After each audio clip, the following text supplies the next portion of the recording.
కంటికి చూపించు. దైవాత్మ నా తనువున వ్రాలుము, దైవాత్మ రాము నా తనువున వ్రాలుము. నా జీవమంతయు నీతో చేరివసింపు, నా జీవమంతయు చేరివసింపు. వాక్యం చదువుకుందాం. పరిశుద్ధ గ్రంథములో నుండి ప్రకటన గ్రంథము 22వ అధ్యాయం. ప్రకటన గ్రంథము 22వ అధ్యాయము 7వ వచనాన్ని చదువుకున్నాను. ఇదిగో నేను త్వరగా వచ్చుచున్నాను, ఈ గ్రంథములోని ప్రవచన వాక్యములను గైకొనువాడు ధన్యుడు. చాలు, చిన్న ప్రార్థన చేసుకుందాం. తలలుంచండి, చిన్న ప్రార్థన. సర్వోన్నతుడవైన మా తండ్రి, మిక్కిలి ప్రేమ కలిగిన కృప కలిగిన యేసయ్య, మరొక మారు ఈ 2వ దిన యేసు క్రీస్తు 2వ రాకడ సభలలో పండుగలలో మమ్మల్ని నడిపించి పాల్గొనే ధన్యత ఇచ్చిన స్తోత్రము చెల్లిస్తున్నా.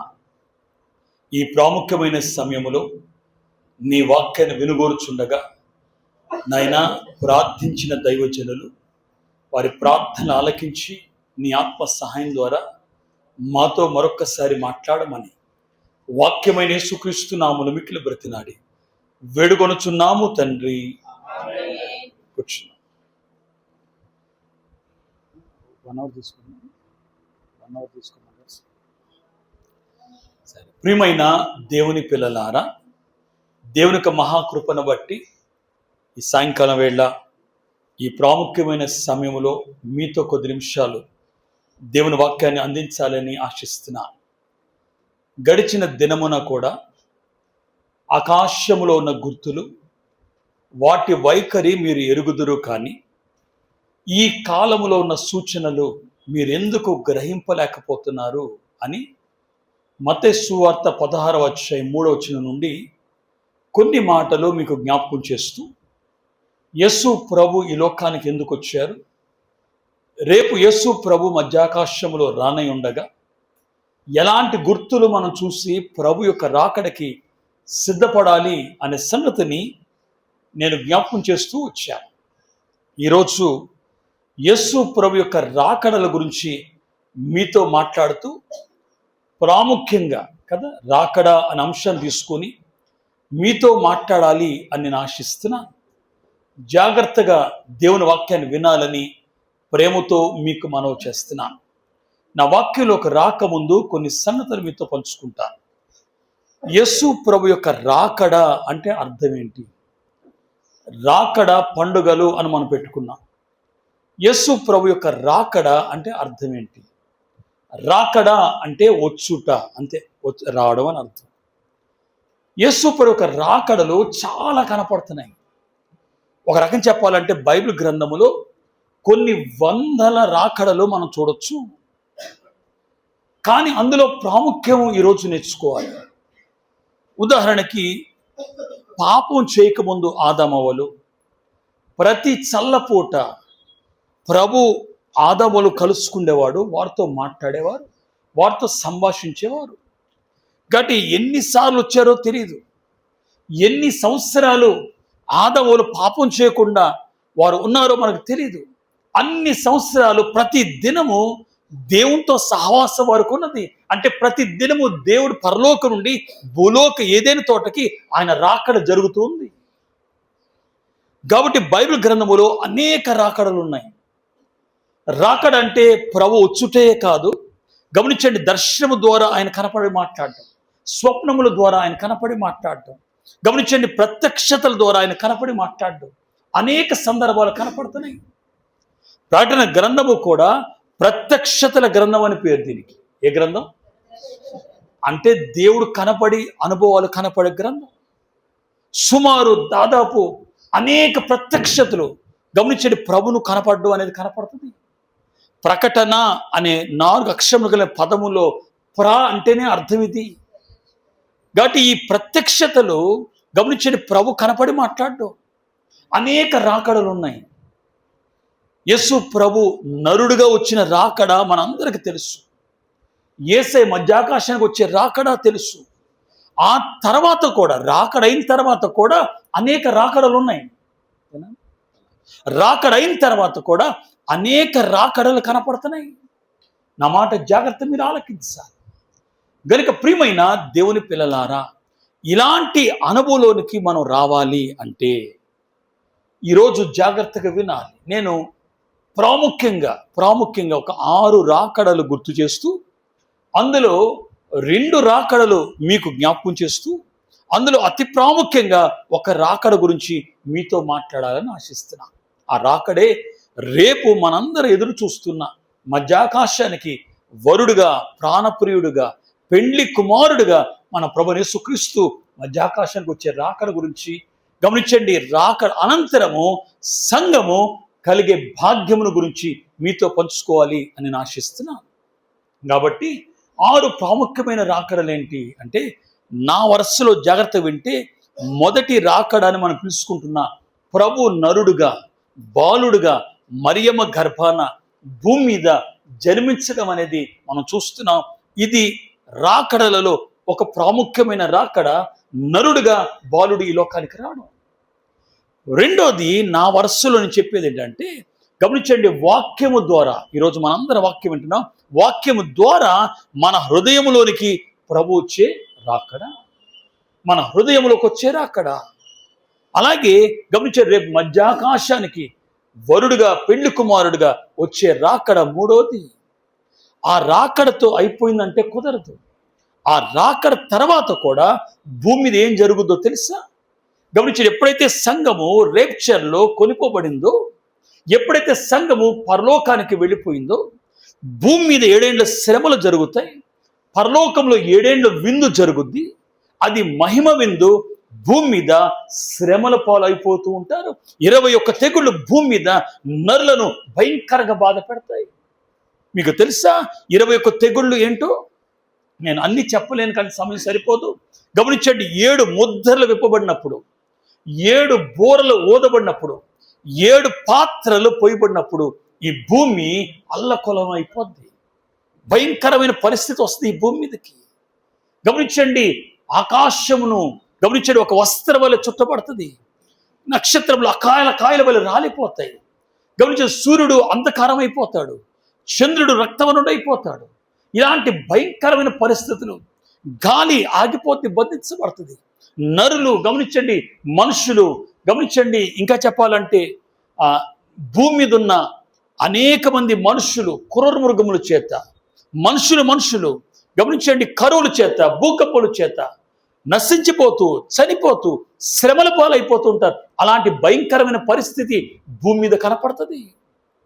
కాబట్టి ఇలాంటి పరిస్థితి కాలము గమనించండి, 7 ఏళ్ల శ్రమల భూమి జరుగుతుంటే, అదే సమయంలో 7 ఏళ్ల విందు, మహిమ భోజనము పరలోకంలో కనపడుతుంది. దాని గురించి నేను మాట్లాడతాను. గమనించండి, ఈ సమయంలో అది నేను చెప్పాలనుకున్నా, ఈ 7 ఏళ్ల శ్రమల కాలంలో ప్రభు పరలోకంలో విందులో కూర్చున్నప్పటికీ అనేక మార్లు కదా, ఒక పొలములో పరిగె ఏరుకున్నట్లు, అంటే పంట కోసేసిన తర్వాత మిగిలిన అక్కడక్కడ చిన్న మొక్కలు ఉంటాయి, అవి బీదలు వెళ్ళి సమకూర్చుకుంటున్నట్లు ప్రభు మాటికి ఈ భూమి మీదకి వచ్చి ఆ ప్రజలను భద్రపరుస్తూ ఉంటారు. అప్పుడు కూడా రాకడలు జరుగుతాయి. ఈ 7 ఏళ్ల శ్రమల ముగింపు వచ్చేసరికి యేసు ప్రభు యుద్ధశూరుడిగా వస్తాడు. హరముగెద్దెని యుద్ధము అనే మాట మీరు వినుంటే, ఆ యుద్ధము జరుగుతాయి. మీరు ప్రకటన తీయుదలే కానీ మొదట వచ్చే 7వ వచనంలో చూస్తే, ఇదిగో మేఘారూఢుడై వచ్చుచున్నాడు. చాలా మంది ఇది 2వ రాకడ, అంటే పెండు కుమారుడిగా మధ్యాకాశకు వచ్చే రాకడ అనుకుంటారు. పొరపాటు. ఇది హరముగెద్దెని యుద్ధానికి వచ్చే రాకడ. ఇది ఎందుకు ఆ రాకడ కాదో ఒక మాట చెప్తా నేను. కాబట్టి యేసు ప్రభు మధ్యాకాశానికి మేఘారుడే వచ్చినప్పటికీ, ఇక్కడ కూడా మేఘారుడే వచ్చినప్పటికీ, ఆ రాకడకి ఈ రాకడకి ఉన్న వ్యత్యాసం చెప్పనా? ఆ రాకడ రెప్పపాట్లో జరిగిపోద్ది. రెప్పపాటు అంటే ఒక సెకండ్లో 11వ భాగం, అంటే మిల్లీ సెకండ్, చిన్న సమయంలో అలా ప్రభు రావడం వెళ్ళిపోవడం జరుగుద్ది. ఒక రకం చెప్పాలంటే భూమి మీద దాని కొరకు సిద్ధపడిన వారు మాత్రమే గమనించాడు రాకడికి వారు ఎగిరి వెళ్ళగలుగుతారు. కానీ మిగతా వారికి నిన్న చెప్పారు కదా, ప్రభు ఏంటి దొంగలా తీసుకెళ్ళిపోయాడు అనుకుంటారు. రెప్పపాటు టైంలో ప్రక్కన వారు మాయమైపోతారు, వాళ్ళు వెళ్ళిపోతారు రాకడికి. అది ఎవరికి కూడా తెలియదు, ఆర్భాటం వినపడదు. సిద్ధపడిన వారు మాత్రమే ఆ రాకడ వినపడుతుంది. రెప్పపాటు సమయంలో ఎవరికి ఏం జరిగిందో అర్థమయ్యే లోపు రాకడ జరిగిపోతుంది. కానీ ఇక్కడైతే చూడండి, మొదట 7 ఏం రాయబడిందో తెలుసా? చూడండి, ఆయన మరొకసారి జాగ్రత్త వినండి. రాకడ మేఘారుడే వచ్చుచున్నాడు. చూసారా ఇక్కడ తేడా గమనించారా? ఈ రాకడలో ప్రతి నేత్రము ఎవరు చూస్తుంది? ప్రభువును చూస్తారు. అంత సమయం ఉంటుంది. రెండవ రాకడలో మనం చెప్పుకుంటున్న యేసు ప్రభు పెళ్లి కుమార్తె అనే సంఘాన్ని తీసుకొని వెళ్ళిపోద్ది. అందుకే కదా పండగ పెట్టుకున్నాం. ఆ రాకడ వేరు, ఈ రాకడలో ఆ రాకడలో కనీసం మనం చూసే సమయం ఉండదు, ఎందుకంటే మిల్లీ సెకండ్లో జరిగిపోతుంది. కానీ ఈ రాకడలో ప్రతి నేత్రము ఎవరు చూస్తుంది? ప్రభువును చూస్తారు. ఇది హరముగిద్దరి యుద్ధానికి వచ్చిన యుద్ధశూరుడుగా ప్రభు వచ్చే రాకడ. కాబట్టి ప్రతి నేత్రం చూస్తుంది. ఆయన పొడిచిన వారు చూచెదరు. ఏం చేస్తారు వాళ్ళు? రొమ్ము కొట్టుకొని, అంత సమయం ఉండదు. అరే ఈయన అని గుర్తుపట్టి రొమ్ము కొట్టుకొని ఏడుస్తారు. ఈయన్ని మనం వ్యతిరేకించావా? మన పితరులు ఈయన్ని సిలువేశారా? ఇదిగో ఈయన ఈరోజు ఆయనకు వ్యతిరేకంగా ఇదిగో సాతాన పక్షంగా నిలబడ్డావని బాధతో భయముతో గమనించండి ఆ రోజు ఎదురు చూస్తారు. కాబట్టి ఆ రోజు ప్రభు యుద్ధము చేయడానికి వస్తారు. ఆయన చేతిలో ఆయుధాలు ఉండవు, కానీ ఆయన యుద్ధము నోటి ఖడ్గముతో, నోటి వాక్కుతో, 2 అంచెల వాడిగల ఖడ్గముతో ఆయన యుద్ధము చేస్తారన్న సంగతి మనం గుర్తించాలని ప్రేమతో మీకు మనం చేస్తున్నాను. యుద్ధ శూరుడికి వచ్చే రాకడ కదా. మొదటి నేను చెప్పాను, నరుడుగా వచ్చే రాకడ. ఈ వరుసలో వాక్యములో వచ్చే రాకడ, గమనించాడు, హృదయంలోకి వచ్చే రాకడ గురించి మాట్లాడాను. మూడోది నేనేం చెప్పానంటే ప్రభు మధ్యాకాశానికి వచ్చే రాకడ. అలాగే 7 ఏళ్ల శ్రమల కాలంలో ఆయన రావడం కనపడుతుంది. అలాగే గమనించండి 7 ఏళ్ల శ్రమల ముగింపులో యుద్ధశూరుడుగా వచ్చే రాకడ. అలాగే గమనించండి అది తర్వాత భూమి మీద ఏం జరుగుతుందో తెలుసా? యుద్ధం అయిన తర్వాత ఏం జరుగుద్ది అంటే సాతాను యొక్క త్రిత్వం ఉంటుంది. ఏం చెప్పండి? సాతాను కూడా త్రిత్వం ఉంటుంది కదా. మనం త్రిత్వము అనే మాట మనం జ్ఞాపకం చేసుకుంటే తండ్రి, కుమారుడు, పరిశుద్ధాత్మ. అలాగే సాతాను యొక్క త్రిత్వం ఏంటి తెలుసా? గమనించండి, సాతాను అంత్యక్రీస్తు. ఏం చెప్పండి? సాతాను అంత్యక్రీస్తు, అబద్ధ ప్రవక్త. గమనించండి వాడి త్రిత్వం అది. ఆ త్రిత్వములో అంత్యక్రీస్తును 2వ వ్యక్తిని, గమనించండి అబద్ధ ప్రవక్త అనే 3వ వ్యక్తిని ఫస్ట్ టైం భూమి మీద గమనించండి దేవుడు వాడిని జయించి నరకములో వేస్తాడు. మొదట నరకంలో వేయబడేది వాళ్ళిద్దరే.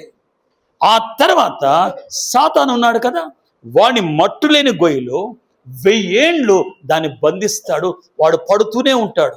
1000 సంవత్సరాలు బైబిల్ ఉంది, కానీ ఒకవేళ దేవుడు విడిచిపెడితే 1,000,000 సంవత్సరాలైనా వాడు పడుతూనే ఉంటాడు. అలాంటి గమనించే మట్టులేని గొయ్యిలో సాతానును దేవుడు పడవేస్తాడు. మీకు ఒక మాట చెప్తాను, గమనించండి. నేను ఎంత చెప్పుకుంటే చాలా సమయం అయిపోద్ది, కానీ ఎందుకు పడేస్తాడు, ఎందుకు వాడిని కూడా ఎందుకు నరకంలో వేయలేదు అని మీరు ఒకలా అడిగితే నేను ఒక మాట చెప్తాను. గమనించే వాడికి కూడా కృపాకాలం దేవుడు ఇస్తున్నాడు. సాతాను కూడా రేపొద్దున సాతాను కూడా నాకు అవకాశం ఇస్తే మారేదాన్ని అనకుండా 1000 సంవత్సరాలు దానికి గమనించండి వాడు పడుతూనే ఉండి వాడు రికలెక్ట్ చేసుకుంటూ ఉంటాడు. వాడు ఎలాగుండేవాడు ఒకప్పుడు, ఎలాగా లూసిఫర్గా, ఎలాగా దేవునికి వెలుగుగా చుక్కగా ఉండేవాడు, అలాంటి స్థితిని జ్ఞాపకం చేసుకొని ఎలా పడిపోయాడో, ఎలా దిగజారిపోయాడో ఆలోచిస్తాడు. కానీ 1000 సంవత్సరాల తర్వాత వాడిని బయటికి తెస్తే వాడు మరలా కుక్కతోక వంకర అంటారే, మరలా దేవుని మీద తిరుగుబాటు చేస్తాడు. సంగతి మనకు తెలుసు. ఆ 1000 సంవత్సరాలు వాడికి దేవుడిచ్చే కృపా గడువుగా కనపడుతుందని మనవి చేస్తున్నాను. గమనించండి ఆ తర్వాత యేసయ్య గమనించండి అంచె తీర్పు తీరుస్తాడు. నిజంగా చెప్పాలంటే ధవల సింహాసనం కూర్చుంటారు. అది ఎవరికి తెలియని స్థలము. గమనించండి, ఒక్క యేసు ప్రభు కూర్చొని ఈ భూమి ఈ సముద్రము మృతులను అప్పగిస్తే వారందరిని కూర్చోబెట్టుకొని చివరి తీర్పు తీరుస్తారు. ఆ రోజు ప్రభు న్యాయాధిపతిగా వస్తారండి. ఇలాగా ఈ ప్రాముఖ్యమైన 6 రాకడలు కనపడుతున్నాయి. కానీ ఈరోజు నేను గమనించండి, మొదటి రాకడ మన వరుసలో 3, మనం ఎక్కువగా వాడే పదం 2వ రాకడ కనుక ఈ 2వ రాకడ గురించి మీతో మాట్లాడాలి అని ఆశిస్తున్నాను. నేను చెప్పే ప్రసంగం ఏంటంటే, ఈరోజు మొదటి రాకడ గురించి నిన్న కూడా చాలా చెప్పాను. నేను ఎక్కువ చెప్పక్కర్లా, కానీ క్రొత్త వారు వచ్చారు. 2 మాటలు చెప్పి ఎందుకు యేసు ప్రభు ఈ లోకములకు నరుడుగా వచ్చాడు ఆ మాట జ్ఞాపకం చేసి, గమనించండి, ప్రాముఖ్యంగా 2వ రాకడలో మనకి కలిగే భాగ్యం ఏంటి, ఎందుకు సిద్ధపడాలి, ఒకవేళ సిద్ధపడితే రాకడకి ఎత్తబడితే దేవుడు మనకిచ్చే భాగ్యం ఏంటి అనే సంగతిని మనం జ్ఞాపకం చేసుకోవడానికి ఈరోజు దేవుడు మంచి అవకాశం ఇచ్చారు. మీకు మనవి చేస్తున్నాను. మరొక్కసారి చదువుకుందాం. చూడండి, ఇప్పుడు మీ గ్రంథం చూడండి, నేను చదువుతాను, మీరు ఒక్కసారి చూడండి. ప్రకటన చివరి అధ్యాయం 22, ప్రకటన 22 కదా. మన పాంప్లెట్లో గమనించండి, మన యొక్క ఆహ్వాన పత్రికలో ఈ వాక్యమే వేసుకున్నాం కదా. ఇదిగో నేను త్వరగా వచ్చుచున్నాను. ఈ ప్రవచన వాక్యములు, ఈ గ్రంథములోని ప్రవచన వాక్యములు ఎవరైతే గైకొంటారో, ఎవరైతే వాటిని అనుసరిస్తారో వారు ధన్యులు. ప్రియమైన దేవుని పిల్లలారా, ప్రభువైన యేసుక్రీస్తు ఒక కృపా సమాధానములు వాక్యాంశ ప్రవక్తకి సిద్ధపాటు దేవాది దేవుడు మనలకు అనుగ్రహించును గాక.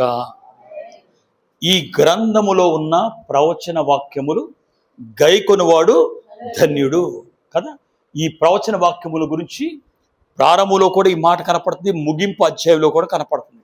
ప్రారంభ అధ్యాయంలో తీయొద్దులే, కానీ మొదటి అధ్యాయం 3 వచ్చిన తెలుసా, ఇది ఎవరైతే చదువుతారో, ఎవరైతే వింటారో, ఎవరైతే గైకొంటారో వారు ధన్యులు అనే మాట కదా. 3 వచ్చిన ఆ మాటలు కనపడతాయి. సమయం సమీపించింది గనుక ఈ ప్రవచన వాక్యములు చదవాలి, వాటిని వినాలి. ఆ విన్న మాటల ప్రకారంగా మీరు గైకొనగలిగితే మీరు ధన్యులు అనే మాట రాయబడింది. అబ్బా, ఎంత దీవెనకరమైంది కదా. బైబిల్లో ఈ ప్రవచన వాక్యములకు ముద్ర వేయొద్దు అనే మాట రాయబడింది. నేను ఎందుకు ఈ మాటలు జ్ఞాపకం చేస్తున్నానంటే, ఇవి చాలా చాలా శ్రేష్టమైన విలువైన ప్రవచనం. ఇది ఈ గ్రంథం పేరే ఇందాక ప్రత్యక్షత గ్రంథం అన్నాం కదా, ఇప్పుడు ప్రవచన గ్రంథం అంటున్నాను. అలాంటి శ్రేష్టమైన గ్రంథం గురించి ఈరోజు మీతో పంచుకోవాలని ఆశిస్తున్నాను. కనుక ప్రియమైన దేవుని పిల్లలారా, నేను ఈ మాట గడిచిన కాలంలో చెప్పానో తెలియదు, కానీ ఒక చిన్న మాట చెప్పి నా వాక్యంలోకి వస్తాను. ఆ మాట ఏంటంటే, ఒకరోజు యేసు ప్రభు ఆయన వాక్యం చెప్పి ముగించిన తర్వాత గమనించండి, అక్కడ చాలా మంది జనసమూహం కూర్చుంటే అందులో ఒక పెద్ద వచ్చి, ఒక స్త్రీ, అంటే సుమారు యేసు ప్రభు తల్లి వయసున్న ఒక స్త్రీ పరిగెట్టుకుని వచ్చి, అబ్బబ్బా యేసు ప్రభువా, నీ తల్లి ఎంత ఘనమైనది, నిన్ను కనిన గర్భము, నీకు పాలిచ్చిన స్తనములు ఎంత ధన్యమైనవి అని మాట్లాడింది. అర్థమైందన్నమాట. ఎందుకు అంత పొగిడిందో నాకు అర్థం కాలేదు, కానీ నాకు అర్థమైంది చెప్పనా. ఆమెకు కూడా యేసు ప్రభులాగా అంత వయసున్న పిల్లలు ఉన్నారేమో. ఆ పిల్లల్ని చిన్నప్పటి నుంచి చాలా జాగ్రత్త పెంచిందేమో, కానీ ఎప్పుడైతే యేసు ప్రభుని చూసిందో, నా పిల్లలు కన్నా యేసయ్యని ఎలా పెంచింది తల్లి, ఇంత వాక్యం ఈయనకి ఎక్కడి నుంచి వచ్చింది, ఇంత క్రమశిక్షణ, ఇంత మర్యాద, ఇంత పరిశుద్ధత ఈయనకి ఎక్కడి నుంచి వచ్చింది, అబ్బా ఈ తల్లి గర్భం ఎంత ధన్యమైనది అని మరియను పొగుడుతుంటే యేసు ప్రభు ఏమన్నారో తెలుసా, అమ్మా నా తల్లి ఘనమైనది కాదనట్లేదు, కానీ నా తల్లి కంటే ఘనమైనది ఇంకో స్థితి ఉందని చెప్పారు. అంటే మరియమ్మ కంటే ఘనమైన ఉందా కదా. ఆమె గురించి ఎలిజబెత్ అమ్మ ఏమని చెప్పండి, స్త్రీలందరిలో ఏం చెప్పండి, భూమి మీద అవ మొదలుకొని నేటి కాలం ఉన్న ప్రతి స్త్రీలందరిలో మరియా ధన్యురాలు అని పొగిడింది. అంతకంటే ధన్యం ఉందని చెప్పారు ప్రభు. ఏంటా ధన్యత అని అడిగితే ప్రభు అన్నమాట తెలుసా, ఎవరైతే దేవుని వాక్యాన్ని విని, చూసారా, దేవుని వాక్యాన్ని విని ఎవరైతే ఆ వాక్యాన్ని గైకొంటారో, ఆ వాక్యానుసారం నడుస్తారో వారు మరీ ధన్యులు. అంటే అంతకంటే చాలా ఎక్కువ ధన్యులు. కాబట్టి ప్రవచన వాక్యములు జాగ్రత్త చదవాలి, జాగ్రత్త నేర్చుకోవాలి, జాగ్రత్తగా వాటిని మన జీవితంలో అనుభవంలోకి తెచ్చుకోవాలి. అదే ఈ వాక్యం సెలవిస్తుంది. కనుక ఈ రాత్రి వేళ నా మాట కొంచెం జాగ్రత్త ఆలకిస్తే యేసు ప్రభు యొక్క మొదటి రాకడ గమనించండి. నేను కూడా చాలా సంగతులు చెప్పుకోడు వచ్చాను. ఎందుకు యేసు ప్రభు ఈ లోకానికి నరుడుగా జన్మించాడు?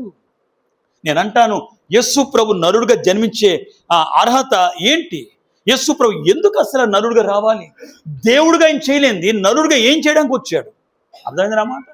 దేవుడుగా చేయలేంది నరుడుగా ఏం చేయడానికి వచ్చాడు యేసయ్య?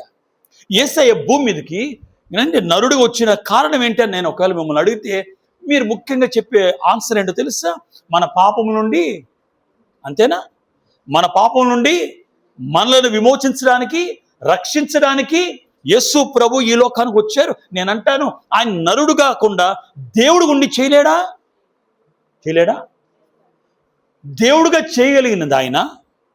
నరుడుగా ఇంకా చెప్పాలంటే దేవుడికి సర్వశక్తిమంతుడు, దేవునికి అసాధ్యమైంది లేదు. కానీ నరుడుగా ఉన్నప్పుడు చాలా ఆటంకాలు యేసయ్యకి. దేవుడుగా చేయలేంది నరుడుగా ఏం చేయడానికి వచ్చాడండి? ఎందుకు వచ్చాడు నరుడుగా? ఆలోచించారు ఎప్పుడన్నా? దేవుడుగా చేయలేని పని నరుడుగా ఏం చేస్తాడండి? ఉన్నత స్థితిలో ఉన్న ఆయన దూతల చేత నిత్యము సైన్యముల అధిపతి యెహోవా పరిశుద్ధుడు పరిశుద్ధుడు పరిశుద్ధుని గాన ప్రతిగానం మీద ఉన్న ఆయన, నిత్యము దేవునితో సహవాసం కలిగిన ఆయన చేయలేని పని సింహాసనం మీద నుంచి భూమి మీద నరుడుగా ఏం చేయడానికి వచ్చాడండి? అసలు ఎందుకు వచ్చాడు నరుడుగా? ఆలోచించారా? ఆయన కలిగే మొదటి రాకడలో కలిగే భాగ్యాలు ఏంటి మనకి? నేను ఒక మాట చూపిస్తాను, మీరు తీయొద్దు కానీ వినండి జాగ్రత్తగా. గలతీ పత్రిక చివరి అధ్యాయం 6వ అధ్యాయం 7వ వచనములో కదా అపోస్తలుడైన పౌలు గలతీ సంఘానికి రాసిన పత్రిక గమనించిన 6వ అధ్యాయము 7వ వచనములో ఏమని రాయబడిందంటే వినండి, ఆ మాట అందరు తెలుసు. మోసపోకుడి, దేవుడు వెక్కిరింపబడడు. ఎంత మంచి ఆ మాట ఇప్పుడు చాలా జాగ్రత్త గుర్తుపెట్టుకోండి. మనుషుడు ఏమి విత్తునో ఆ పంటనే కోయడు. మనుషుడు విత్తింది ఎవరు కోస్తారు చెప్పండి? మనుషుడే కోస్తారు. అది నేర్చుకోవాలి. మనుషుడు విత్తింది మనుషుడే కోస్తారు. కాబట్టి గమనించండి, వీడికి ఒకప్పుడు అలా చేశాడురా, ఈరోజు జరగాలి అలాగా అంటాం మనం కూడా. ఎందుకంటే అలా జరిగినప్పుడు వాడు అలాంటి పని చేశాడు. వాడు ఏం విత్తాడో ఆ పంటనే కోయాలి. మనుషుడు విత్తింది ఎవరు కొయ్యరు? మనుషుడు విత్తింది దేవుడు కొయ్యడు. కాబట్టి మనుషుడు విత్తింది మనుషుడే కొయ్యాలి. ఎందుకు యేసయ్య నరుడుగా వచ్చాడో తెలుసా? ఎందుకు నరుడుగా వచ్చాడంటే మనుషుడు విత్తింది పాపము. ఏం చెప్పండి? కాబట్టి మనుషుడు విత్తిన పాపాన్ని దేవుడు కొయ్యడు. ఎవరు కొయ్యాలి? మనుషుడే కొయ్యాలి. అందుకు దేవుడు దేవుడుగా చేయకుండా నరుడుగా వచ్చి నరుని పాపానికి ఆయనే గమనించండి నరుని రూపం ధరించుకొని నరుని వలె గమనించండి దైవత్వంతో ఆయన సిలువేయబడ్డా నరుడు వలె సిలువను నీ కొరకు నా కొరకు మరణించి మన పాపానికి క్రయధనముగా తన ప్రాణమును చెల్లించి మనలందరినీ కూడా సిలువ రక్తములో కడిగి శుభ్రపరిచి విమోచించిన ప్రభు మనకు కనపడుతున్నారు. గనుక యేసు ప్రభు ఎందుకు ఈ లోకానికి నరుడుగా వచ్చాడు అంటే గమనించండి, ఒకే ఒక కారణం ఏంటంటే మనుషుడు విత్తిన పాపం పంటని దేవుడు కొయ్యడానికి రాలా.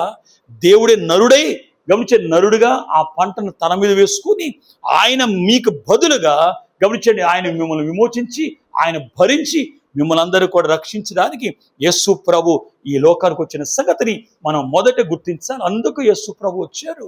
మొదటి రాకడ వల్ల కలిగే భాగ్యం ఏంటంటే ఇది. రెండోది, మొదటి రాకడలో ఇందాక కూడా నేను కూడా జ్ఞాపకం చేశాను, సాయంకాలం మళ్ళీ గుర్తు చేస్తున్నాను. గమనించండి, మానవ శరీరమును చూడండి. ఆ మాట కేవలం రక్షించడానికి యేసు ప్రభు రాలా. యేసు ప్రభు రక్షించడంతో పని అయిపోయి ఉంటే సిలువ తర్వాత భూమి మీద ఉండేవాడు కాదు. సిలువ తర్వాత 3వ దినం పునరుద్ధానుడై ఆయన ఆరోహణమై వెళ్ళిపోయాడు. కానీ ఎందుకు ఇంకా 40 దినాలు ఉన్నాడు? ఎందుకు ఇంకా 40 దినాలు ఉన్నాడంటే సిలువ తర్వాత ఆయన తన ప్రజలకి లేకపోతే తన బిడ్డలకి అనగా మనకి సంఘానికి ఏం నేర్పించాలనుకుంటున్నాడంటే సిలువ తర్వాత మీ పాప శరీరము పరిశుద్ధపరచబడితే సరిపోదు, నిష్కలంగా మారితే సరిపోదు, ఈ పాప శరీరం నిర్దోషంగా ఉంటే సరిపోదు, ఈ పాప శరీరము మహిమ కలిగిన శరీరంగా మార్చబడాలి. కాబట్టి యేసు ప్రభు ఈ లోకములో 40 దినాలు ఆయన మహిమ శరీరముతోనే ప్రత్యక్షపరుచుకున్నాడు. బైబిల్లో ఒక 12 సార్లు రాయబడింది, కానీ కొన్ని వందల మందికి ఆయన ప్రత్యక్షపరుచుకున్నాడు. ఆయన ప్రత్యక్షపరుచుకున్న ప్రతిసారి గమనించండి, ఏ దేహముతో కనపడుతున్నాడంటే మహిమ దేహముతో, నరరూపముతో కనపడట్లా. రూపం అలాగుంది, కానీ మహిమ దేహముతో ఆయన ప్రత్యక్షపరుచుకున్నప్పుడల్లా ఆయన ఏమని బోధిస్తున్నాడంటే ఇలాంటి దేహమును మీరు ధరించుకోవాలి. అందుకే ఆయన మరణం గెలిచి పునరుద్ధానం తర్వాత వాస్తవం చెప్పాలంటే ఆయనకి వస్త్రాలు లేవు, కానీ వస్త్రం లేని దిగంబరుడుగా లేడు. ఎందుకంటే ఆయన శరీరము మహిమ స్థితిని సంపాదించుకుంది. అందుకే ఆయన బయటకు వచ్చినప్పుడు శిష్యులు సమాధిలో వెళ్ళి చూసినప్పుడు ఆయన వస్త్రాలు, నారబట్టలు ఎలా ఉన్నాయి? అక్కడే ఉన్నాయి. ఇప్పుడు నా మాట అందుకే వినాలి. కాబట్టి యేసయ్య బయటకు వచ్చినప్పుడు ఏ పునరుద్ధాన శరీరం ధరించుకున్నాడో ఆ పునరుద్ధాన శరీరము మీరు ధరించుకొని నా యుద్ధకు రండి అని చెప్పడానికి 40 దినాలు ఆయన ప్రయత్నం చేసి మన విశ్వాసాన్ని బలపరిచి ఆయన 3.5 సంవత్సరాలు బహిరంగ పరిచయం చేశారు కదా. గమనించాడు, 33.5 సంవత్సరాలు ప్రభు బ్రతికింది. 30 సంవత్సరాలు బయటికి ఎందుకు రాలేదంటే గమనించాడు, ఆ కాలంలో ప్రధాన యాజకుడికి కనీసం 30 సంవత్సరాల వయసు ఉండాలి. అందుకే ఆయన 30 సంవత్సరాలు బహిరంగ పరిచర్యకు రాలేదు. కానీ చివరి 3.5 సంవత్సరాలు బహిరంగ పరిచర్య చేసి ఎంత ఘనమైన పని చేశారో, ఎంత విలువైన పని చేశారో, ఎంత గమనించండి సంఘములకు కానీ సమాజంలో కానీ ఉపయోగకరమైన అనేక అద్భుతములు, సూచక్రియలు, మహత్కార్యములు చేశారో. గమనించండి, అనేకమైన శ్రేష్టమైన బోధలు చేశారో. ఈ బోధలన్నిటికన్నా 40 దినాల బోధ ఇంకెక్కువ కనపడుతుంది. ఈ అంత 3.5 సంవత్సరాలు ఒక ఎత్తు అయితే సింపుల్గా చెప్తాను. గమనించండి, ఆయన శిష్యులే తీసుకోండి. 3.5 సంవత్సరాలు ప్రభుతో తిరిగిన శిష్యులు, 3.5 సంవత్సరాలు ప్రభుతో తిరిగిన శిష్యులు గమనించండి, ఎప్పుడైతే యేసు ప్రభుని పట్టుకున్నారో ముందే చెప్పారు ప్రభు కదా నన్ను ఏం చేస్తారు, ముందే చెప్పారు. అయినప్పటికీ చెల్లా చెదిరైపోయారా లేరా? కాపర్ని కొట్టగానే గొర్రెలేమైనాయి, చెదిరిపోయినాయి. గమనించండి, ఇంకా వారిలో విశ్వాసంలో స్థిరత లేదు. ఆల్రెడీ చెప్పినప్పటికీ కానీ ఎప్పుడైతే 40 దినాలు ప్రభు శిష్యులకు మాటి కనపడుతున్నారో ఆ 40 దినాల తర్వాత యేసయ్య ఆరోహణం వెళ్ళిపోతుంటే శిష్యులలో పారిపోయారా? దిగులుందా? నిరాశ ఉందా? చింత ఉందా? అరే ప్రభు వెళ్ళిపోతున్నాడు అని ఉందా? మీకు తెలుసా, అత్యానందభరితులయ్యారంట. ప్రభు పుట్టినప్పుడు ఎలాంటి పదాలు వాడారు, కానీ ప్రభు ఆరోహణం అయ్యేటప్పుడు అలాంటి పదాలు వాడారు. ఆయన పరలోకాన్ని వెళ్ళిపోతున్నప్పుడు వారు మహానందముతో ఆయనకంట కొనసాగింపు చేశారు. ఆ మహానంద సంతోషంతో ఆయన పైకి వీడుకోలు పలికారు. యేసయ్య కూడా 2 చేతులు దీవిస్తూ వెళ్తున్నారు. ఈ రోజు వరకు కూడా ఆ దీవెన హస్తములు అలాగే ఉన్నాయని గుర్తించండి. ఇంత దీవెనకరంగా ప్రభు ఈ లోకాన్ని నుండి పరలోకం వెళ్ళినప్పుడు వాళ్ళు ఎక్కడలేని సంతోషం. ఇందాక చెప్పాను కదా, పేతురు గురించి చెప్తాను చూడండి. సిలువకు ముందు చిన్న పాప పేతురుని చూసి నువ్వు యేసు ప్రభుతో ఉన్నవాడువా అంటే, నువ్వు యేసు ప్రభుతో, ఆయన ఏమన్నాడు చెప్పాలి? అసలు యేసు ప్రభు నాకు అసలు ఆయన ఎవరో నాకు తెలియదు, నాకు సంబంధం లేదు. అలాంటి పేతురు గమనించే పునరుద్ధానం తర్వాత యేసయ్య గమనించండి, అదే పేతురు సమాజంలోంచి ముందుకు రావడం కాదు, శిష్యులలోంచి కూడా ముందుకొచ్చి నిలబడి కదా. మీకు ఆ పుస్తకాన్ని 2వ అధ్యాయంలో కనపడుతుంది, తీయదులే. కానీ గమనించండి, ఆయన ఏమన్నాడు తెలుసా? అటు రోమ ప్రభుత్వాన్ని, ఇటు యూదుల యొక్క మత బోధకులను గర్జిస్తూ ఆయన ఏం మాట్లాడారు తెలుసా? మీరు అన్యాయంగా మా ప్రభును సిలువేస్తున్నారు. ఇదిగో మరణము కానీ గమనించండి, ఈ లోకములు ఏది కానీ ఆయన బంధించకు అసాధ్యము అని పలికి యేసు ప్రభుని గమనించండి తన భుజాన వేసుకొని మాట్లాడతాడు. పిరికివాడు. ఒక 4 రోజుల ముందే పారిపోయిన పేతురు ఈ రోజు ఇంత స్ట్రాంగ్గా మాట్లాడిన కారణం ఏంటంటే, ఎవరిని చూశాడు చెప్పండి? యేసు ప్రభుని ఎలా చూశాడు? నరుడుగా చూడలా, పునరుద్ధానుడైనా యేసయ్యని చూశాడు. అందుకే ఎక్కడ లేని బలం, ఎక్కడ లేని శక్తి, ఎక్కడ లేని స్థితి కనపడుతుంది. ఈరోజు మనం కూడా నేర్చుకోవాలి. ఆ యేసు ప్రభుని నిదానం చూస్తే కానీ మనం రాకడికి ఎత్తపడలేం. అందుకొరకు యేసు ప్రభు యొక్క మొదటి రాకడ దీవెన చూడండి. మొదటిది ఏం చెప్పాను? ఆయన మన పాపం నుండి విమోచించడానికి, మనకు బదులుగా క్రయధనం చెల్లించడానికి, తన ప్రాణాన్ని పెట్టి విమోచించడానికి యేసు ప్రభు ఈ లోకానికి వచ్చారు. కాబట్టి పాపము విమోచన యేసు ప్రభు యొక్క మొదటి రాకడ వలన కలిగిన భాగ్యం మనకి అని చెప్పాను. రెండోది, ఈ మట్టి శరీరములో ఎలా మారడానికి యేసు ప్రభు ఈ లోకానికి వచ్చిన ఆ సందర్భాన్ని గుర్తు చేశాను. ఇప్పుడు ప్రాముఖ్యంగా 2వ రాకడ గురించి మాట్లాడతాను. ఎందుకు యేసు ప్రభు 2వ రాకడలో రానై ఉన్నారు? ఎందుకు సంఘాన్ని ఆయన కొనిపోవాలి? ఒకవేళ సంఘం భూలోకం నుండి పరలోకానికి వెళ్తే సంఘానికి కలిగే భాగ్యం ఏంటి, సంఘానికి వచ్చే అర్హత ఏంటి, సంఘానికి వచ్చే దీవెన ఏంటి? కాబట్టి ఈరోజు ఆ మాటలు నేను క్లుప్తంగా మాట్లాడుతున్న సమయాన్ని బట్టి మీతో మాట్లాడాలి అని నేను ఆశిస్తున్నాను. కనుక ప్రియమైన దేవుని పిల్లలారా, యేసు ప్రభు యొక్క రెండవ రాకడలో ఎక్కడికి వస్తున్నాడు, ఎలా వస్తున్నాడు, ఎందుకు వస్తున్నాడో మనకు తెలవాలి. చాలా మందికి ఇదే ప్రాబ్లం. మనకి గమనించండి, కొన్నిసార్లు మనం కొన్ని పాటలు పాడేసుకుంటాం, యేసు రాజుగా వచ్చుచున్నాడు అంటాం. నిజమే, ఆ పాట మంచి పాట కాదనట్లేదు, కానీ యేసయ్య రాజుగా రావట్లా. అర్థమైంది నా మాట? యేసు రాజుగా రావట్లా.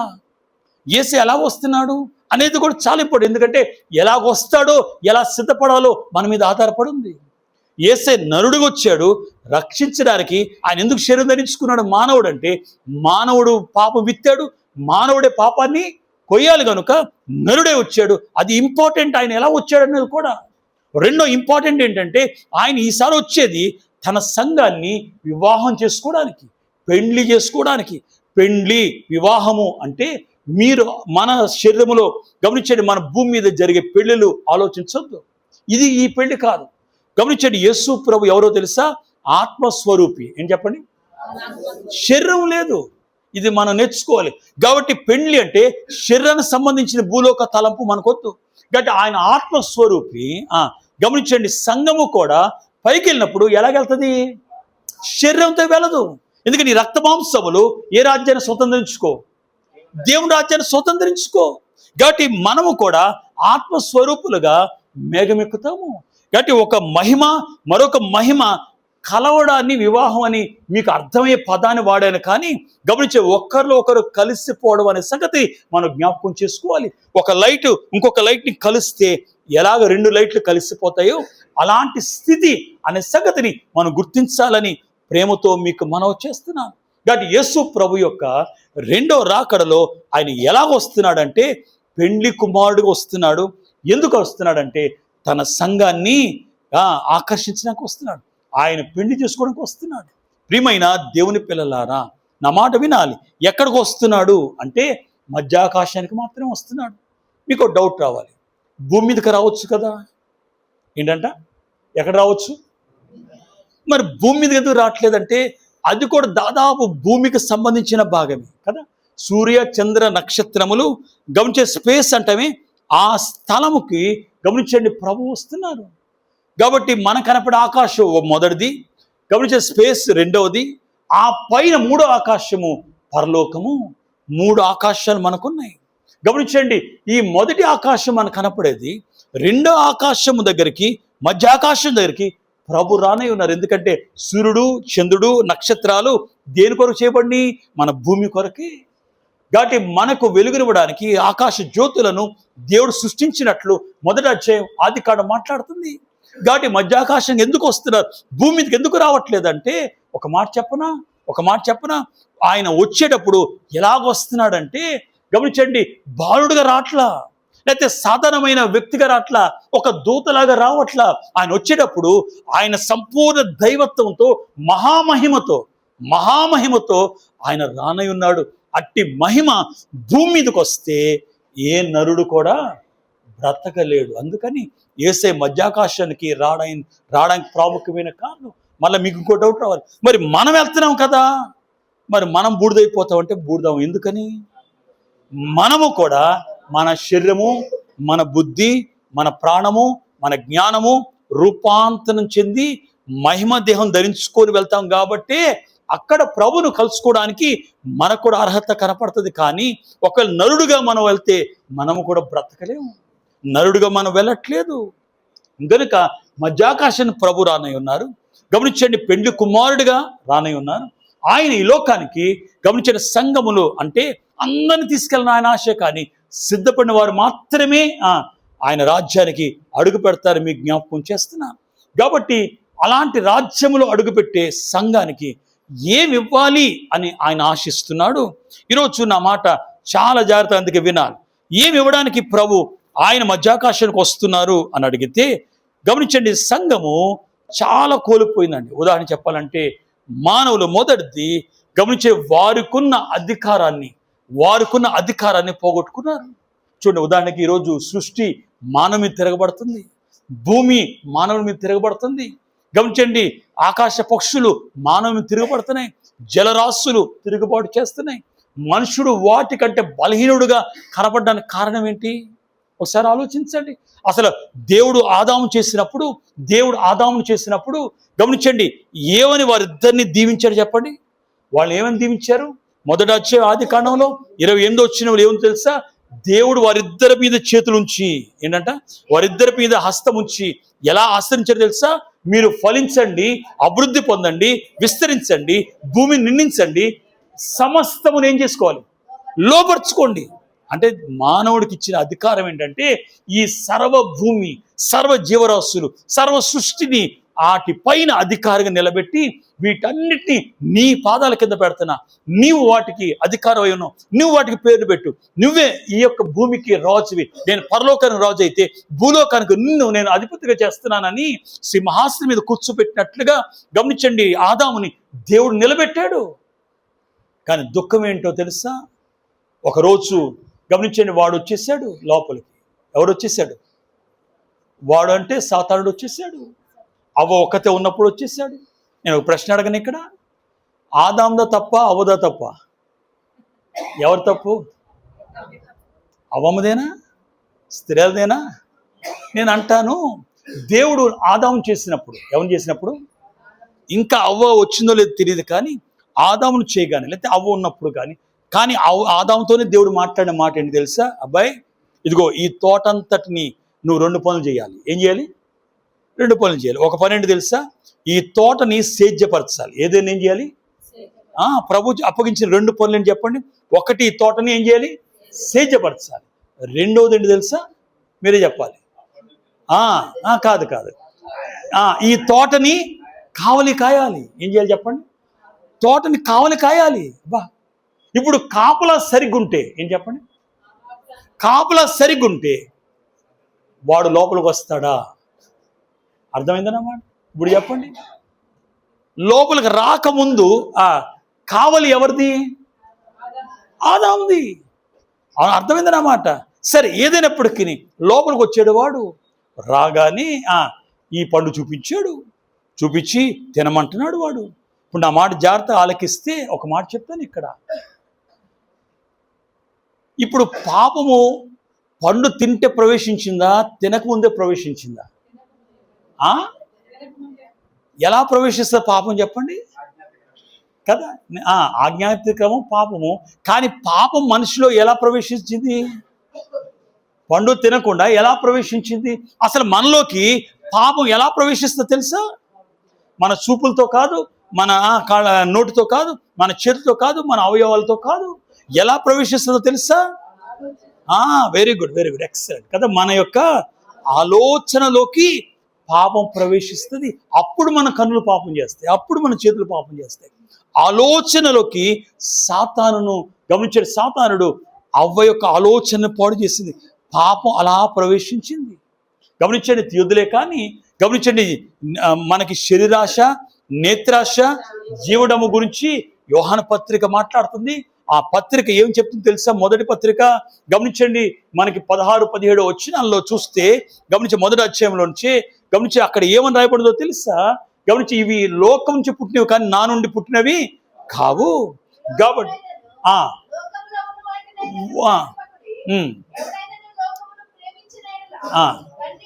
తండ్రి ప్రేమ వారిలో ఉండదు, లోకమునంతయు అనగా శరీరాశ, నేత్రాశ, జీవడము.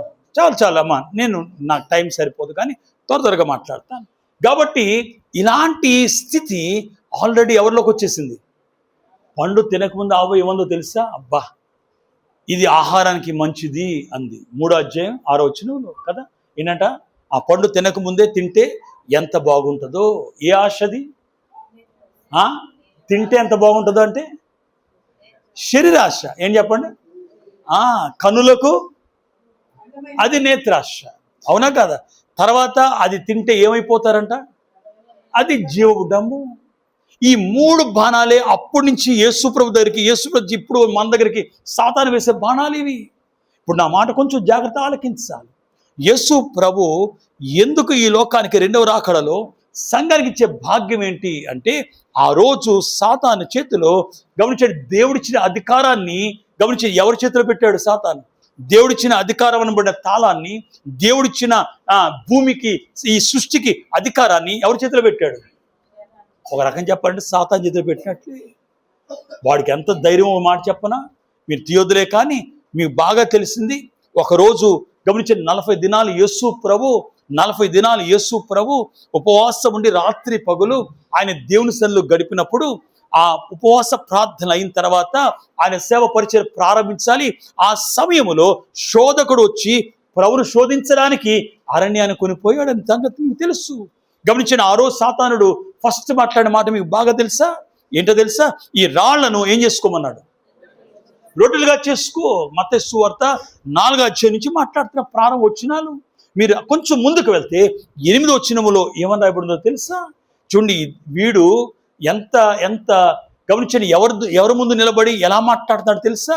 సృష్టికర్త అయిన దేవుని ముందు నిలబడి, గమనించండి, ఈ భూమి ఆకాశములు ఆయన లేకుండా కలగలేదే, అలాంటి దీవెనకరమైన, అలాంటి ఘనుడైన, అలాంటి సర్వశక్తిమంతుడైన దేవుని ముందు నిలబడి అంటాడు, ఇదిగో ఈ రాజ్యములన్నీ చూపించి, వాటి మహిమను చూపించి ఏమన్నాడు తెలుసా? నాకు ఒక్కసారి నమస్కారం చేయి. నాకు సాగిలపడి ఏం చేయాలంట? ఏమి చేస్తాడంట? ఈ లోకరాజ్యములన్నీ నేనేం చేస్తాను? నేను అంటాను, వాడిదా? లోకాన్ని వాడు కలిగించాడా? సృష్టిని వాడు కలిగించాడా? మరి ఇంత ధైర్యం ఎక్కడిది వాడికి? ఎవరి ముందు నిలబడి మాట్లాడుతున్నాడు? నీ ముందు, నా ముందు కాదు, దేవుని ముందే నిలబడి మాట్లాడుతున్నాడు. ఇంత ధైర్యం వాడికి ఎక్కడి నుంచి వచ్చింది? ఎక్కడి నుంచి వచ్చిందంటే, నువ్వు నేను ఇచ్చేసాం కాబట్టి, మనం ఇచ్చేసాం కాబట్టి, మనం పాపను బట్టి వాడికి లోకం అయిపోయాం కాబట్టి, దేవుడిచ్చిన అధికారాన్ని వాడి చేతులు పెట్టాం కాబట్టి, వాడంటాడు ఈ లోకమంతా నాది ఇప్పుడు. ఎందుకంటే ఈ ప్రజలందరూ ఎవరి మాట వింటున్నారు? నా మాట వింటున్నారు. ఈ సృష్టి నాది అన్న మొదలు పెట్టాడండి. నా మాట జాగ్రత్త ఆలకిస్తే దీని గురించి ఎక్కువ వివరించాను, కానీ ఒకరోజు సమయం వస్తుంది, దేవుడు మరలా మొదట నేను నా నరులను కాపాడుకొని, మొదట నా బిడ్డలను కాపాడుకొని, తర్వాత ఈ భూమి మీద ఒక్క ఇసుకరేణు కూడా నీకు అప్పచెప్పను. దేవుని ఉద్దేశం తెలుసా? సాతానుతో అప్పుడు మాట్లాడలా, కానీ అప్పుడు ప్రభు మనసులో ఏం నడుస్తుందో తెలుసా? ముందు నా ప్రజలు రక్షించడానికి నరుడుగా వచ్చాను, రేపొద్దున మరలా వస్తాను, మరలా వచ్చినప్పుడు ఈ భూమి మీద ఒక్క చిన్న రవ్వ ఇసుక కూడా నీకు అప్పగించనివ్వను. మీరు చూడండి ఒకసారి ప్రకటన గ్రంథం 11వ అధ్యాయం తీయండి. ప్రకటన 11వ అధ్యాయం తీస్తే గమనించండి, పరలోకములో ఒక పెద్ద ధ్వని వినపడుతుంది. 15వ వచనం, 11వ అధ్యాయం 15వ వచనం చూస్తే ఏమని రాయబడింది? మరియు 7వ దూత 11:15 అమ్మా, 7వ దూత బోర ఊదినప్పుడు పరలోకములో ఒక గొప్ప శబ్ద ధ్వని వినపడింది. ఆ శబ్దం ఏంటో తెలుసా? ఈ లోక రాజ్యములు, మన ప్రభు రాజ్యము, ఆయన క్రీస్తు రాజ్యములాయను. ఎంత మంచి మాట అండి. ఈ లోక రాజ్యాలన్నీ ఎవరి రాజ్యాలు అయిపోయినంట? మన ప్రభు అయిన యేసు క్రీస్తు రాజ్యములుగా మరలా ఒకరోజు రాబోతున్నాయి. కానీ అప్పటి వరకు ప్రభు చేసే పని ఏంటో తెలుసా? నీవు కోల్పోయిన స్థితిని తిరిగి ఇవ్వడానికి ముందు రక్షించాలి, తర్వాత వివాహంలో తీసుకెళ్ళాలి, ఆ తర్వాత నీకు సర్వాధికారాన్ని తిరిగి నీకు అప్పగించి ఈ భూమిని పరిపాలించమని ప్రభు నిన్ను కోరుకుంటాడని మీకు తెలుసా? కాబట్టి ఈ మాట శిష్యులు ఒకసారి ముందే అడిగేశారు. మీకు మాట చెప్తాను, తీయొద్దులే, కానీ అపోస్తుల కార్యములు 1వ అధ్యాయం 6వ వచనం చూస్తే, అపోస్తుల కార్యములు 1వ అధ్యాయం 6వ వచనం చూస్తే అక్కడ నేను చెప్తాను. కాబట్టి అక్కడ ఏం రాబడిందంటే, కాబట్టి ప్రభుని అడుగుతున్నారు. ఎవరు? శిష్యులు అడుగుతున్నారు, ప్రభువా ఇశ్రాయేలుకి, ఎవరికంట? ఇశ్రాయేలుకి తిరిగి మరలా రాజ్యమును ఇస్తావా, రాజ్యం అనుగ్రహించబడుతుందా అని అడిగితే యేసయ్య ఇచ్చిన జవాబు ఏంటి తెలుసా? కాలములు సమయములు ఎవరి చేతిలో ఉంటాయి? తండ్రి స్వాధీనంలో ఉంటాయి. వాటి విషయంలో మీకెందుకు? వాటి గురించి మీకెందుకు ఆలోచిస్తున్నారు? ముందు మీరు చేయాల్సిన పని ఏంటో తెలుసా? మీరు పరిశుద్ధాత్మతో నింపబడి, ఇదిగో యూదయ, సమరయ, అలాగే భూదిగాంతములకు వెళ్ళి నాకు మీరు ఎలా ఉండాలి? కాబట్టి తిరిగి మళ్ళా స్వతంత్రించుకుంటావా రాజ్యం గురించి? అప్పుడు అది ఇప్పుడు కాదు, ముందు నేను మిమ్మల్ని కాపాడుకోవాలి, నేను మిమ్మల్ని రక్షించుకోవాలి, కాబట్టి యేసు ప్రభు పలికిన మాట చాలా విలువైన మాట అది. కాబట్టి ముందు మీరు రక్షించబడండి, ముందు సర్వలోకాన్ని ప్రకటించండి, సర్వలోకాన్ని రక్షించుకొని దేవుని రాజ్య వారసత్వాన్ని సంపాదించుకుంటాం ముందు. అందుకే ఆయన రాజ్యమును, ఆయన నీతిని ముందు మనం ఏం చేయాలి? వెతకాలి అనే మాట అక్కడ కనపడుతుంది. ఒక మాట చెప్తాను మీకు, గమనించండి. మీరు తీయదులే కానీ బాగా తెలిసిన వాక్యం చెప్తాను, గమనించండి. మత్తయి సువార్త 5వ అధ్యాయం తెలియని వాళ్ళు ఇక్కడెక్కడ ఉండరు. ఎందుకంటే నిన్న కూడా ఆ మాటలో ఒక మాట గుర్తు చేశాను. ఆయన జనసమూహం చూసి కొండ ఎక్కి కూర్చొని నోరు తెరిచి ఇలాగ బోధింపసాగాను. ఏంటంట? ఆత్మ విషయమై దీనిలైన వారు, ఇది 3వ వచనం కదా, 4వ వచనం చెప్పండి. దుఃఖపడు ధనిలు వారు. ఇప్పుడు తర్వాత మాట మాట్లాడుతున్నాను. 5వ వచనం ఏమని రాయబడి తెలుసా? సాత్వికులు ధన్యులు వారు భూలోకాన్ని. ఇది నిజమా అబద్ధమా?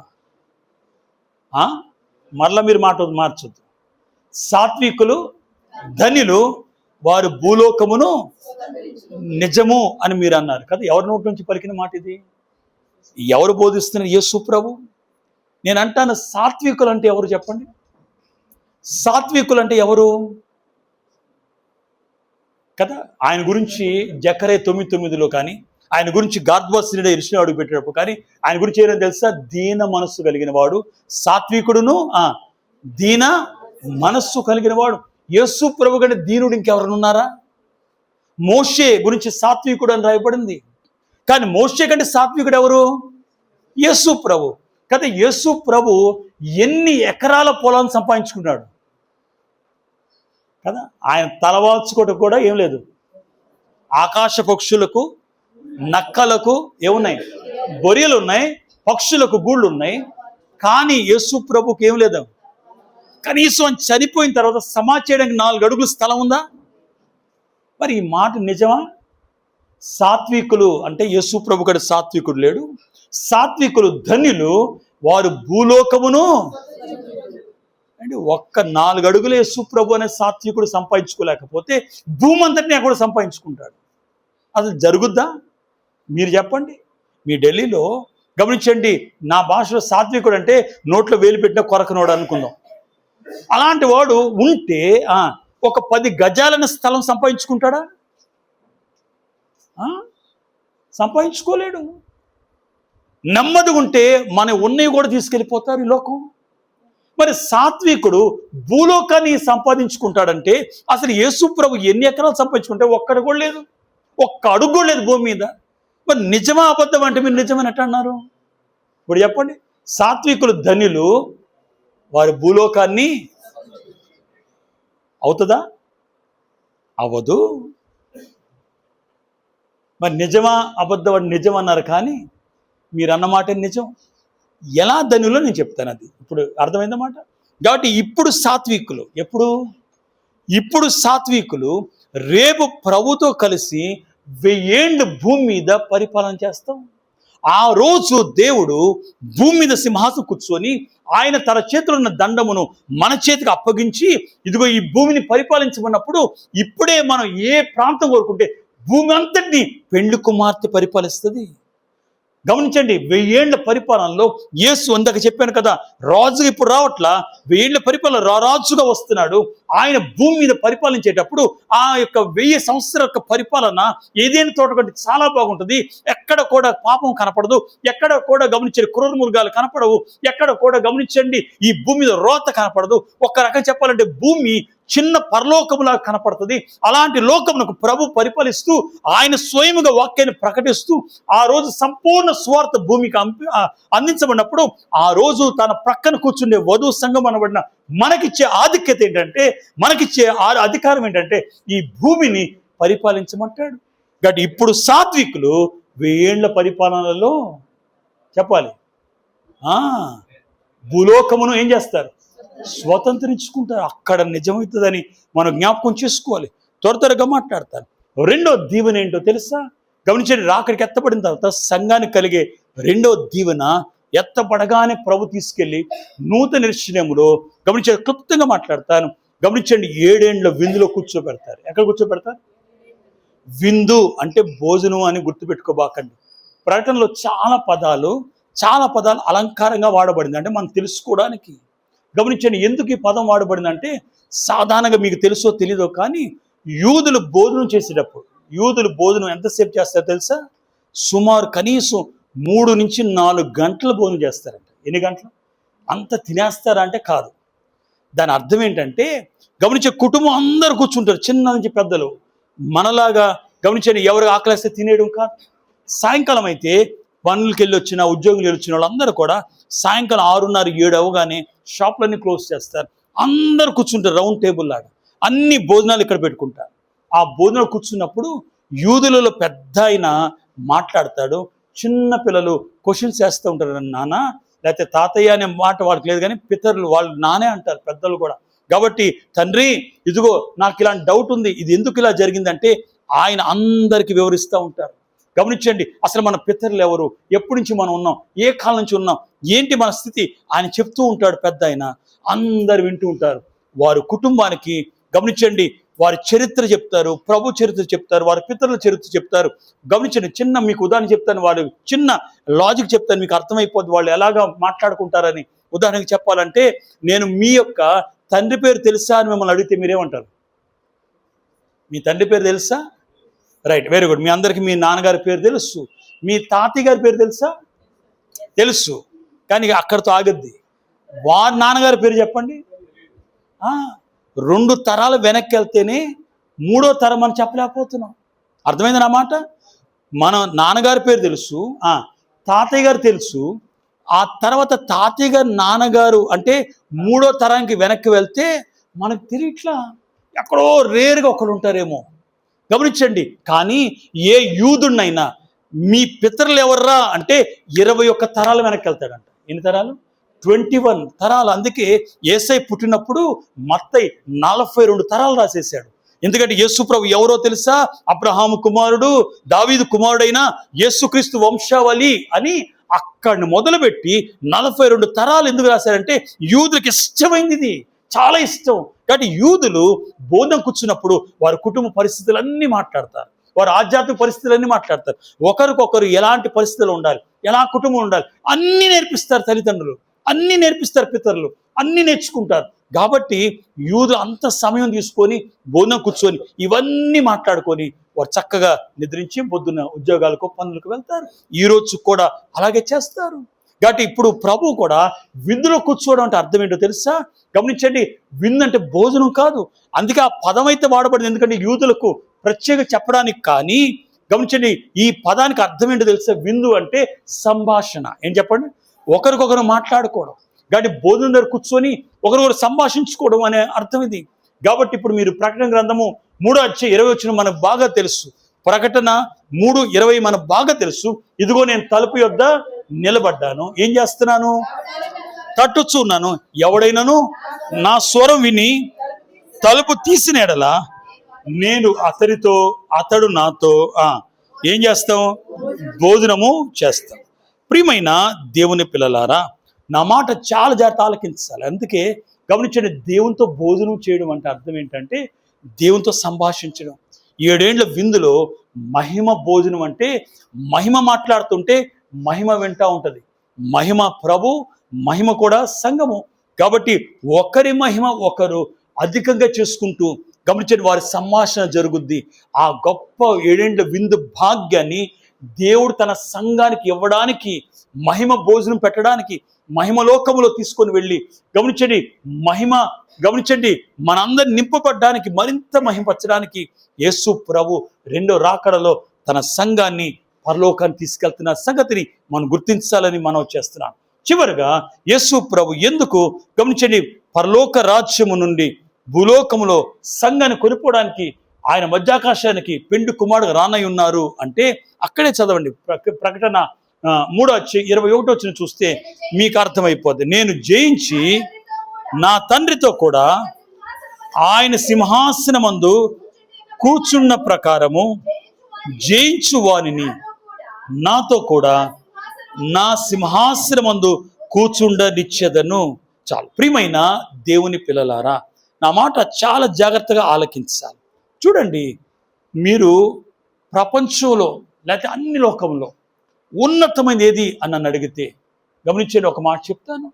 చూడండి, అయ్యగారు ఒకరోజు ప్రభు కనపడి మీతో మాట్లాడి నీకేం కావాలి అబ్బాయి కోరుకో అంటే ఏం కోరుకుంటారని అడిగారు కదా. మిమ్మల్ని అడిగితే ఏం కోరుకుంటారు కదా. మనల్ని ప్రభు కనపడి నీకేం కావాలో చెప్పు ఇస్తాను అంటే ఏం కోరుకుంటాం? ఖచ్చితంగా ఎక్కువ పర్సెంట్ డబ్బు కోరుకుంటారు. ఎక్కువ పర్సెంట్ అంతే. మన పైకి చెప్పకపోయినా మనసులో మాత్రం అదే కనపడుతుంది, అవునా కదా. కానీ ఇంకేదన్నా పదవి, లేకపోతే ఆరోగ్యం, లేకపోతే ఆస్తి, శరీర సంబంధమైన కోరుకుంటాం మనం. కానీ అయ్యగారు ఏమన్నారంటే, ప్రభు కనపడి అడిగితే మీరు సింహాసనం కోరుకోవాలని అడిగారు. ఏం కోరుకోవాలంట? తండ్రి సింహాసనం కూర్చుండే భాగ్యం నాకు ఇవ్వవా? చూడండి, అన్ని లోకములకు, ప్రపంచంలో అన్ని లోకములు, పరలోకం కానీ, దూత లోకం కానీ, భూమి మీద కానీ, భూమి క్రింద కానీ, ఎక్కడ చూసినా ఆయన సింహాసనం కంటే ఘనమైంది మరొకటి లేదండి. ఇప్పుడు యేసు ప్రభు గురించి ఇక్కడ రాయబడిన మాట తెలుసా? నేను జయించి, ఏంటంట ఆయన ఏం జయించాడు? లోకాన్ని, సాతాన్ని, తన శరీరమును ఆయన జయించి ఆయన పరలోకములు తండ్రి సింహాసనం దగ్గరికి జయశీలుడిగా వెళ్ళాడు. ఆయన గమనించండి, వధించబడిన గొర్రెపిల్లే కానీ ఆయన నిలుచున్న గొర్రెపిల్లని ప్రకటన 5:5 మాట్లాడుతుంది. వధించబడ్డాడు కానీ జయించిన గొర్రెపిల్ల కనపడుతుంది. ఆయన పరలోకానికి వెళ్ళి తండ్రి సింహాసనం ముందు ఘనంగా నిలబడినప్పుడు రా నా కుమారుడా అని తండ్రి సింహాసనము ఆయనకి ఇచ్చే భాగ్యం అండి. మీకు తెలుసా ఆయన తీసుకున్న రిస్క్ ఎంత గొప్పదో? మీకు ఒక చిన్న మాట చెప్తాను, ఎందుకంటే సమయం సరిపోదు. కానీ సిలువలో యేసు ప్రభు వేలాడుతున్నప్పుడు ఆయన తీసుకున్న రిస్క్ చూస్తే ఆశ్చర్యం వేస్తుంది మనకి. ఉదాహరణ చెప్పాలంటే, మనం త్రిత్వం గురించి మాట్లాడేటప్పుడు తండ్రి, కుమారుడు, పరిశుద్ధాత్మ. తండ్రి పరలోకమందు, కుమారుడు యేసు ప్రభు సిలువలో, పరిశుద్ధాత్మ తండ్రి. గమనించండి, అక్కడ మనకు కనపడే దృశ్యం కనపడుతుంది. కానీ ఒక మాట చెప్తాను ఇక్కడ, ఒకవేళ యేసు ప్రభు పొరపాటున, పాపం కాదు పొరపాటు చేసిన, ఏం చేసినా సిలువలో, ఎందుకంటే ఆయన పడిన శ్రమ ఎలాంటిదంటే కేవలం పైకి కనపడేది కాదు, దేవుని ఉగ్రత అంతా ఎవరి మీదకి వచ్చింది? యేసు ప్రభు మీదకి వచ్చేసింది. నరుడుగా ఫేస్ చేస్తున్నాడు, దేవుడుగా కాదు. గమనించండి, దేవుని ఉగ్రత దిగొచ్చింది. సాతాను బలవంతా యేసు ప్రభు మీద ప్రదర్శించింది. లోకమంతా కూడా యేసు ప్రభువును శిక్షిస్తున్నారు, హేళన చేస్తున్నారు, ఆయన దైవ దూషణ చేస్తున్నారు, ఆయన ఆత్మను దూషిస్తున్నారు, ఆయన దైవత్వం దూషిస్తున్నారు, ఆయన శరీరాన్ని ఎగతాళి చేస్తున్నారు. ఇంత శ్రమల మధ్య ఒక బట్ట పిండినట్లు పిండుతుంటే యేసు ప్రభు నరుడుగా పొరపాటు చేస్తే, చిన్న పొరపాటు, గమనించండి ఆ త్రిత్వములో ఉన్న ఈ రెండవ స్థితి అనబడిన, గమనించండి ఆయన కుమారుని యొక్క స్థితి కోల్పోతాడు. ప్రతి మాట చాలా జాగ్రత్త మాట్లాడాడు. అందుకే ఆయన జయించి సింహాసనం మీదకి వెళ్ళాడు. ఇప్పుడు ప్రభు ఏమన్నాడు తెలుసా? నేను జయించాను, ఆ జయాన్ని మీకు ఇస్తున్నాను, మీరు నా జయాన్ని అందుకొని మీరు కూడా లోకాన్ని, పాపాన్ని, శరీరాన్ని జయిస్తే నా సింహాసనం అంటున్నాడండి ఇక్కడ. అది గమనించండి, తండ్రి సింహాసనం అన్నట్లా. నేను జయించాను కాబట్టి నా తండ్రి సింహాసనం సంపాదించుకున్నాను, ఇప్పుడు అది నాది. ఎవరిది? నాది. నా సింహాసనాన్ని ఎవరికి ఇస్తాను? నీకు ఇస్తాను, నువ్వు వస్తే అది నీదైంది. అంత దీవెనకరమైన స్థితిని ఇవ్వడానికి యేసు ప్రభు నరుడుగా ఈ లోకానికి వచ్చి ఒకటి పాప నుండి విమోచించాడు. రెండోది ఏంటి చెప్పండి? మట్టి శరీరమును మహిమ మార్చడానికి ఆయన కనుపరుచుచున్నాడు. అలాగే ఆయన రెండో రాకడ ఏమివ్వడానికి వచ్చాడు అంటే, మన కోల్పోయిన అధికారాన్ని తిరిగి మన స్వతంత్రించుకోవడానికి దేవుడు అందించారు. రెండోది ఆయన ఇచ్చిన గొప్ప భాగ్యం ఏంటి అని అడిగితే, గమనించండి, ఆయన 7 విందులో మహిమ భోజనం భుజించి మహిమ స్థితిని అందించడానికి వచ్చారు. గమనించండి, రెండో రాకడ ఎందుకు ప్రభు తన సంఘాన్ని తీసుకెళ్తున్నారంటే, ఆయన సింహాసనాన్ని, అంటే తండ్రి సింహాసనాన్ని తిరిగి మనకు అందించడానికి యేసు ప్రభు ఈ లోకానికి వచ్చారండి. ఒక్క మాట చెప్పి నేను ముగిస్తే నా సమయం అయిపోయింది కనుక, ప్రియమైన దేవుని పిల్లలారా, గమనించండి, ఆ సింహాసనం ఆషామాషి కాదండి. మీరు ప్రకటన 4 తెరిస్తే 3 నుంచి 5 వచ్చిన వారు చూస్తే ఆ సింహాసనం ఎంత ఘనమైందో మీకు అర్థమైంది. గమనించండి, చూడండి, ఆ సింహాసనం కూర్చున్నవాడంట, ఆసీనున్నవాడు, సింహాసనం ఆసీనుడు అంటే కూర్చున్నవాడు. ఎలా కనపడుతున్నాడో తెలుసా? సింహాసనం కూర్చున్న తండ్రి, సింహాసనం కూర్చున్న తండ్రి ఎలా కనపడుతున్నాడో తెలుసా? మరకతం వలె, ఏమని రాయబడింది? సూర్యకాంత పద్మరాగములతో ఆయన పోలినవాడు. సూర్యకాంత పద్మరాగములు పోలినవాడు. యేసు ప్రభు ఎలా ఆవరించున్నాడో తెలుసా? ప్రకాశిస్తున్న మరకతం వలె, ప్రకాశిస్తున్న ఇంద్రధనుస్సు వలె ప్రభు కనపడుతున్నారు. గమనించండి, ఆ సింహాసనం ఎదుట 7, కొంచెం కిందకు వస్తే 7 దీపములు ప్రజ్వలిస్తున్నాయి. ఆ 7 దీపములు మన పరిశుద్ధాత్మ తండ్రికి సాదృశ్యం. ఇంతతో కాదు, చుట్టూ 4 దూతలు, గమనించండి, 4 గమనించండి, నిత్యము దేవుని కొనియాడుతూ వర్తమాన భూత భవిష్యత్ కాల సర్వాధికారి దేవునికి మహిమ కలుగునుగా కానీ స్తుతించే 4 జీవులు కనపడుతున్నాయి. చుట్టూ 24 పెద్దలు కనపడుతున్నారు. వీళ్ళందరూ దేవుని మహిమపరుస్తుంటే ఆ మహిమ సింహాసనము గమనించే ఉరుములతోనూ మెరుపులతోనూ ధ్వనులతోనూ అది నిత్యము కనపడుతూ ఉంటుంది. అలాంటి సింహాసనం మీద నీకు నాకు ఏం దక్కబోతుంది?